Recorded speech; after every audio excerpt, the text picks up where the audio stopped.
Covid మళ్ళీ విజృంభిస్తుందా? 2020లో ఎలాంటి పరిస్థితి నెలకొనిందో ఇప్పుడు కూడా అలాంటి పరిస్థితే ఉంది అంటూ కూడా వార్తల్లో వస్తున్నప్పటికీ మరి ప్రజలు ఎందుకని అప్రమత్తం అవ్వట్లేదు?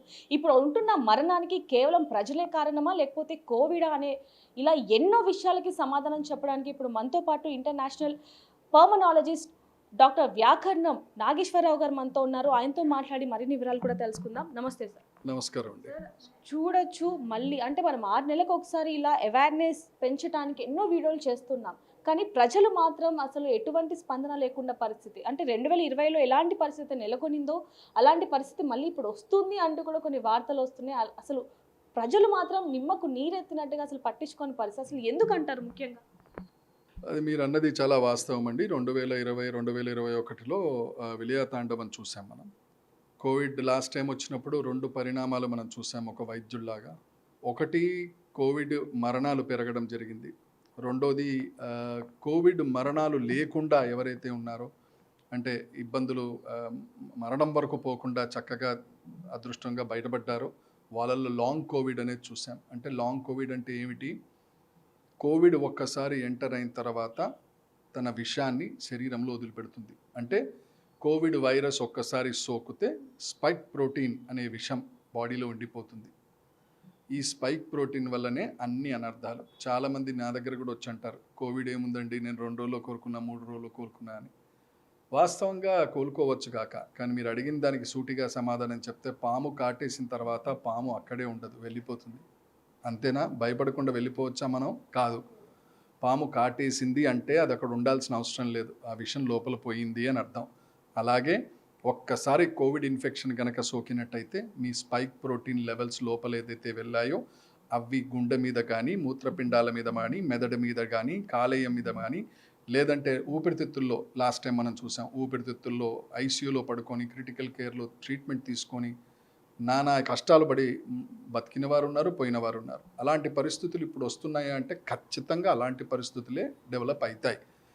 కాకపోతే ఇంకొకటి డేంజర్ ఏంటంటే, ఎప్పుడైతే కొత్త మ్యూటేషన్ వస్తుందో, ఇప్పుడు కొత్త మ్యూటేషన్ అని చెప్తున్నాం, 1.8.1 అంటున్నాం. ఈ కొత్త మ్యూటేషన్ వచ్చిందని అంటే దాని అర్థం కొత్త వేరియంట్ వచ్చిందని అర్థం. అంటే కార్లు కొనేటప్పుడు ఇది పాత మోడల్ కార్, కొత్త మోడల్ కార్ అని మనం ఎలా అయితే చెప్పుకుంటామో, వైరస్ కూడా కొత్త వేరియంట్స్తో వస్తుంది. ఎందుకు వస్తుంది? కొత్త ఫీచర్స్తో వస్తుంది. అంటే వ్యాధి నిరోధక శక్తిని ఎస్కేప్ అయ్యే విధంగా, ఖచ్చితంగా బాడీలో ఎంటర్ అయ్యే విధంగా దాని ఇంప్రూవ్మెంట్ ఉంటుంది వైరస్లో. రెండోది, ఎట్టి పరిస్థితుల్లో కూడా వ్యాప్తి ఫాస్ట్గా జరుగుతుంది. ఇప్పుడున్న వేరియంట్లో కూడా ఈ 2 ఉన్నాయి. అందుకనే చాలా జాగ్రత్తగా ఉండాలి. వీళ్ళు ఇప్పుడే చెప్తుంటారు, ఇలాగే మాట్లాడుతుంటారు, చాలామంది అనుకుంటుంటారు. కానీ ప్రాబ్లం ఏంటంటే, పాము కాటేసిన తర్వాత పర్లేదని మనం ఎట్లాగైతే అనుకోమో, ఒక్కసారి కోవిడ్ ఇన్ఫెక్షన్ సోకితే మీరు 1 రోజులో బయటపడ్డా, 4 రోజుల్లో బయటపడ్డా ఆ స్పైక్ ప్రోటీన్, ఆ విషం లోపల ఉండిపోతుంది. దాని ద్వారా చాలా అనర్థాలు జరుగుతాయనే మాట ప్రపంచ స్థాయిలో ప్రూవ్ అయిన విషయం. అంటే సార్ ఇందాక మనం మాట్లాడుకున్నట్టుగా మీరు చెప్పినట్టుగా ఎవరికైతే కోవిడ్ ముందుగా వ్యాపించి అంటే వాళ్ళు మళ్ళీ బయటపడ్డారో వాళ్ళకి ఇప్పుడు మళ్ళీ కోవిడ్ వస్తుంది తప్ప మామూలు వాళ్ళకి రావట్లేదు అంటూ కూడా ప్రజలందరూ కూడా అదొక ధీమాలో ఉన్నారనుకోవచ్చా? లేదమ్మా, ఇది మీరు అడిగిన దానికి మళ్ళీ సూటిగా సమాధానం చెప్తే ఇది అవాస్తవం. కోవిడ్ ఇంతకుముందు కోవిడ్ వచ్చిన వాళ్ళలో, లేదంటే ఇంతకుముందు కరోనా వ్యాక్సిన్ తీసుకునే వాళ్ళలో కోవిడ్ రాదు అనేది పచ్చి అబద్ధం. ఎందుకనంటే కోవిడ్ వైరస్ ఎవరి బాడీలో వ్యాప్తి చెందాలని చూస్తుంది? నెంబర్ 1, ఎవరి బాడీలో అయితే వైటమిన్ D3 తక్కువ ఉంటుందో, ఎవరి బాడీలో అయితే జింక్ లెవెల్ తక్కువ ఉంటుందో, ఎవరి బాడీలో అయితే మెగ్నీషియం లెవెల్స్ తక్కువ ఉంటాయో, వైటమిన్ C లెవెల్స్ తక్కువ ఉంటాయి, ఈ 4 వైటమిన్స్ ఎవరి శరీరంలో అయితే తక్కువ ఉంటాయో వాళ్ళే కావాలి కోవిడ్కి. వాళ్ళలోనే వస్తుంది, వాళ్ళలోనే ఇన్ఫెక్షన్ వ్యాప్తి చెందుతుంది, మల్టిప్లై అవుతుంది. అంటే రాకుండా ఉండాలంటే ఏం చేయాలి అని అంటే ఈ 4 వైటమిన్స్ చెక్ చేసుకొని ఉండాలి.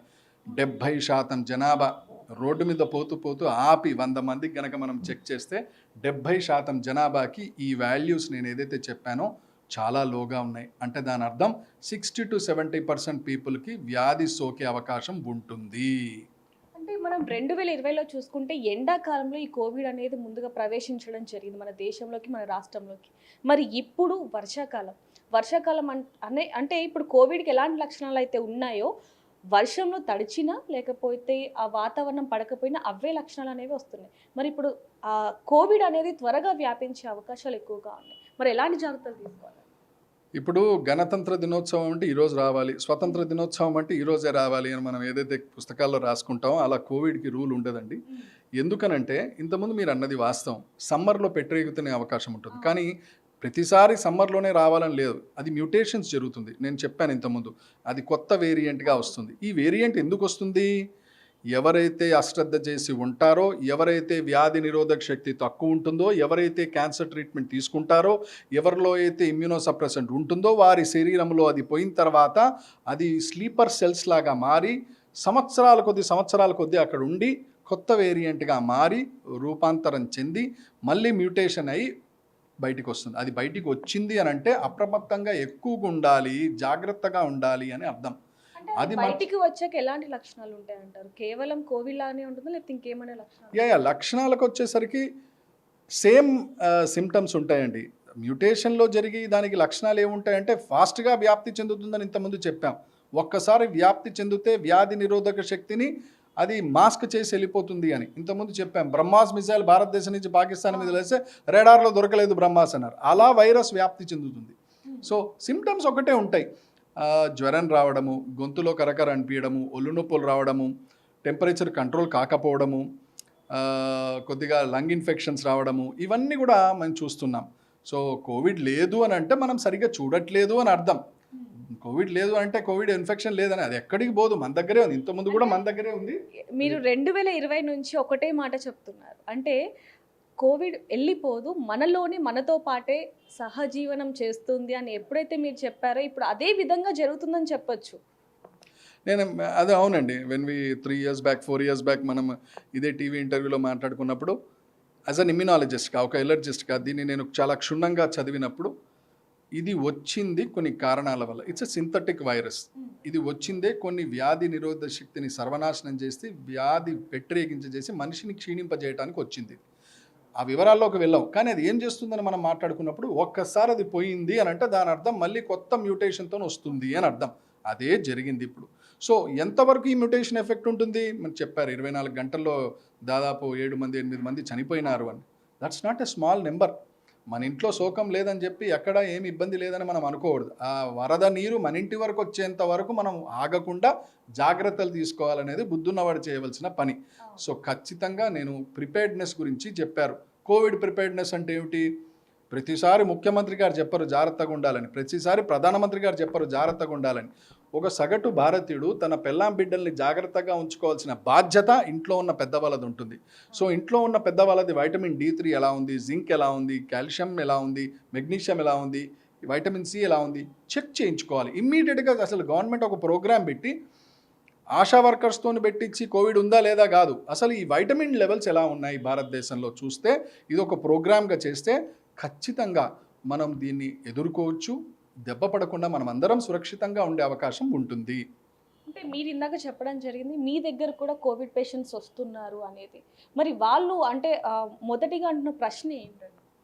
సేమ్ అండి, వాళ్ళు మేము యాజిత్రోమైసిన్ వేసుకున్నాము, డోలో వాడాము, టెంపరేచర్ తగ్గలేదు, గొంతులో గిరగర ఉంటుంది, కరక్కాయ తీసుకున్నాము. కరక్కాయ తీసుకోవడంలో తప్పేం లేదు, డెఫినెట్గా మేము కూడా దాన్ని రెస్పెక్ట్ చేస్తాం హెర్బల్ మెడిసిన్స్గా. కానీ అది వైరస్తో యుద్ధం చేస్తున్నాం కదా. ఇప్పుడు సింహం వచ్చింది, పక్కన కట్టు ఉంది, నేను కట్టె తిప్పానంటే ఎట్లా? నువ్వు చేయాల్సింది చేయాలి, నిన్ను నువ్వు కాపాడుకోవాలి. వైరస్ వచ్చినప్పుడు 1 డేలో తగ్గకపోతే, జ్వరం వచ్చినా, దగ్గు వచ్చినా, గొంతు నొప్పి వచ్చినా, ఒళ్ళు నొప్పులు వచ్చినా 1 డేలో తగ్గకపోతే ఎస్ ఏదో మార్పు ఉంది అని వెంటనే డాక్టర్ గారి దగ్గరికి వెళ్ళి మాస్క్ వేసుకోవడం మంచిది. అలా కాకుండా ఇంట్లోనే ఉన్నారనుకోండి, ఇంట్లో పెద్దవాళ్ళకి, వైఫ్కి, చిల్డ్రన్కి సోకే అవకాశం ఉంటుంది. అది ఇంకా డేంజరస్. అది ఇప్పుడు దాకా మీ దగ్గర ఎంతమంది వచ్చారండి? అంటే కోవిడ్ బారిన పడ్డ పేషెంట్స్ ఎంతమంది వచ్చారు? నేను ఇన్వెస్టిగేట్ చేయించాను. నా దగ్గర కన్సల్ట్ అయిన వాళ్ళు దాదాపు 3 నుంచి 4 కేసెస్ దాకా వచ్చాయి. ఇన్వెస్టిగేట్ చేశారు, ఆ CT వాల్యూ చూశారు, కంగారు పడుతున్నారు, కోలుకుంటున్నారు, అనుమానం ఏం లేదు, చక్కగా కోలుకుంటున్నారు. దీంట్లో ఎలా ఉంటుందంటే కోవిడ్లో ఎంత తొందరగా నువ్వు వైద్య చికిత్స తీసుకుంటావో అంత చక్కగా కోలుకుంటావు. అంటే పాము కాటు వేసిన తర్వాత నాకేం పర్లేదని అనుకుంటే ఆ విషయం పైకి శరీరంలో మొత్తం వ్యాప్తి చెందకుండా కాపాడుకోవాలి కదా. అలా నాకేం పర్లేదని అంటే ఎలా? గంట తర్వాత పడిపోవచ్చు. సేమ్ టు సేమ్ ఒక స్నేక్, ఒక పాము విషం ఎట్లాగైతే కక్కుతుందో మానవ శరీరంలో కాటేసిన తర్వాత వైరస్ కూడా అలాంటి మార్పులు జరిగే అవకాశం ఉంటుంది. ఎవరు తొందరగా డాక్టర్ దగ్గరికి వెళ్తారో లక్షణాలు వచ్చినప్పుడు, సిమ్టమ్స్ వచ్చినప్పుడు వారు తొందరగా కోలుకునే అవకాశం ఉంటుంది. అంటే సార్ మామూలుగా చూసుకుంటే ఎప్పుడైతే కోవిడ్ వ్యాపించిన పేషెంట్స్ ఎవరైతే ఉంటారో వాళ్ళు ఆ మెడిసిన్స్ వాడిన తర్వాత మళ్ళీ ఇంకొకసారి కోవిడ్ వచ్చిన తర్వాత ఆ మెడిసిన్స్ పనిచేయట్లేదు అంటూ కూడా కొంతమంది బయట చెప్తున్న పరిస్థితి. దీని గురించి మీ సమాధానం? ఇక్కడ ఎలా ఉంటుందంటే వాస్తవంగా చెప్పాలంటే కోవిడ్ వైరస్ వచ్చినప్పుడు ఇది మందు అని ఎక్కడా లేదండి. సి రీపర్పస్ డ్రగ్స్ అని అంటాం, అంటే వేరే వాటికి వాడేది దీనికి కూడా వాడుకోవచ్చు. అయితే ఒక మెడికల్ అడ్వైస్ తీసుకోకుండా సొంత వైద్యంతో ఎవరైతే తీసుకుంటారో అది దెబ్బపడే అవకాశం ఉంటుంది. అది ఒక కోర్స్గా వాడాలి. అది వైద్యులు చెప్తారు, స్పెషలిస్ట్ చెప్తారు, ఒక 5 రోజులండి 10 రోజులండి అని చెప్తారు. 2 రోజులు వాడి నాకు బాగానే ఉంది కదా అని చెప్పి ఆపేశారనుకోండి, 10 రోజులు కాగానే మళ్ళీ వచ్చే అవకాశం ఉంటుంది. ఎందుకంటే వైరల్ లోడ్ అనేది ఉంటుందండి, వైరల్ టాక్సిమిక్ చేంజెస్ అనేవి ఉంటాయి. చింత చచ్చినా పులుపు జావలేదన్నట్టు వైరస్ వచ్చిన తర్వాత జ్వరం తగ్గిపోయింది నేను బాగానే ఉన్నానని అనుకోవద్దు. 4-5 రోజులు చక్కగా అబ్జర్వేషన్లో ఉండాలి, పోషకాహారం తినాలి, మంచి ఫ్రూట్ జ్యూసులు తాగాలి. సింపుల్ విషయం, కంగారు పడాల్సింది ఎవరు కంగారు పడాలి? ఎవరైతే అశ్రద్ధ చేస్తారో వాళ్ళకు జాగ్రత్త పడాల్సిన అవసరం ఉంటుంది. అంటే ఈ రోజుల్లో చూసుకుంటే ఇంట్లో ఇద్దరు అంటే వైఫ్ అండ్ హస్బెండ్ పని చేస్తే కానీ గడవని రోజులు అని చెప్పొచ్చు. మరి అలాంటప్పుడు ఎక్కడికైనా వెళ్ళాల్సి ఉంటుంది, బయట ఎప్పుడు ఎటువంటి పరిస్థితుల్లో ఉంటారో తెలీదు. మరి వాళ్ళు ఎలాంటి జాగ్రత్తలు తీసుకోవాలి అంటే? నేను అదే చెప్తున్నాను, వైరస్ రాకుండా మనం ఏమి చేయాలో ఫస్ట్ మనం కోవిడ్ ప్రిపేర్నెస్ అని అన్నాం. ప్రధానమంత్రి గారు కోవిడ్ ప్రిపేర్నెస్ అంటే అనౌన్స్మెంట్ చేయడం, ముఖ్యమంత్రి గారు కోవిడ్ ప్రిపేర్నెస్ అంటే కిట్లు దొరుకుతున్నాయి ఇలా రాష్ట్రంలో అన్ని జిల్లాలకు అందాయా లేదా చూడటం. మరి ఇంటి పెద్దగా కోవిడ్ ప్రిపేర్నెస్ అంటే నీ బాధ్యత ఏమిటి? కోవిడ్ ప్రిపేర్నెస్ అంటే పోషకాహారం దొరుకుతుందా లేదా, వైటమిన్ లెవెల్స్ చక్కగా ఉన్నాయా లేదా, బయటికి వెళ్ళినప్పుడు క్రౌడ్కి వెళ్ళినప్పుడు థియేటర్స్కి వెళ్ళినప్పుడు కూరగాయల మార్కెట్కి వెళ్ళినప్పుడు మాస్క్ వేసుకుంటున్నామా లేదా, ఇది ఒక కుటుంబ పెద్దగా చెప్పాలి.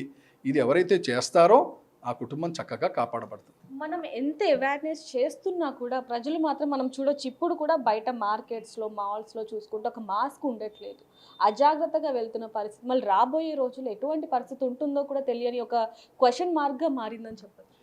మీరు అన్నది కరెక్ట్ అండి. పాపం తెలియక చేస్తున్నవి అని నేను పరిగణిస్తున్నాను. ఎందుకంటే ఒక్క ఐసీయూ బెడ్లో పడుకొని ఆక్సిజన్ ఇస్తేనే ఎమర్జెన్సీ అని కాదండి. సడన్గా కాలేయం దెబ్బతింది, సడన్గా గాల్ బ్లాడర్ దెబ్బతింది, సడన్గా గుండెపోటు వచ్చింది, అది ఎమర్జెన్సీ కాదా? అందరూ ఐసీయూలో పడుకొని 10 రోజులు ఉంటేనే ఎమర్జెన్సీయా? కాదు కదా. మేము అదే చెప్తున్నాం, 2020 2021లో ఏదైతే భీకరమైన విలయతాండవం కోవిడ్ చేయించిందో అలాగే రావాలని రూల్ లేదు, శత్రువు ఏ రూపంలో అయినా రావచ్చు. సో ఈసారి దెబ్బ ఎలా ఉంటుంది అది మనం చెప్పలేం. సైలెంట్గా చాప కింద నీరులా ఆ స్పైక్ ప్రోటీన్ లోపలికి వెళ్ళిన తర్వాత మీ కిడ్నీస్ని దెబ్బతీస్తుందా, మీ హార్ట్ని దెబ్బతింటుందో చాలామంది చూస్తున్నాం. సడన్ డ్రాప్ డెడ్, గుండెపోటు, ఏదో మాట్లాడుతూ ఏదో పార్టీ మీటింగ్ పోతూ గుండెపోటు వచ్చిందని హాస్పిటల్లో షిఫ్ట్ చేసి టక్మన పడిపోతున్నారు. ఇవన్నీ దేనికి? Spike protein. ఒకటే మాట, ఆ స్పైక్ ప్రోటీన్ ఎక్కడి ఉంది? కోవిడ్లోనే ఉంటుంది. ఇంతకుముందు చెప్పినట్టు పాము కాటేస్తే ఆ విషం లోపలికి వెళ్తుంది, పాము పారిపోతుంది. కోవిడ్ కూడా అంతే. సో ఒక్కసారి కోవిడ్ వచ్చింది అని అంటే అప్రమత్తంగా ఉండాలి, డాక్టర్ ఫాలో అవ్వాలి, ఇన్స్ట్రక్షన్ చెప్పింది వినాలి.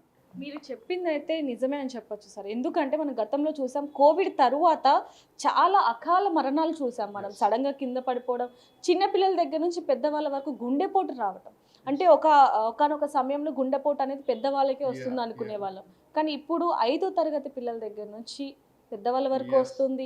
చిన్న చిన్న పిల్లలకి కిడ్నీ ఫెయిల్, లివర్ డ్యామేజ్ ఇవన్నీ జరుగుతున్నాయి. వీటన్నిటికీ మూల కారణం మాత్రం ఇక్కడ కోవిడ్ అనేది తెలుస్తుందని చెప్పచ్చు. ఇంకొకటి కూడా అండి, అంతర్జాతీయ పరిస్థితుల్లో ప్రచురించిన మెడికల్ జర్నల్స్లో ఇది మనం చెప్పుకోవాలి.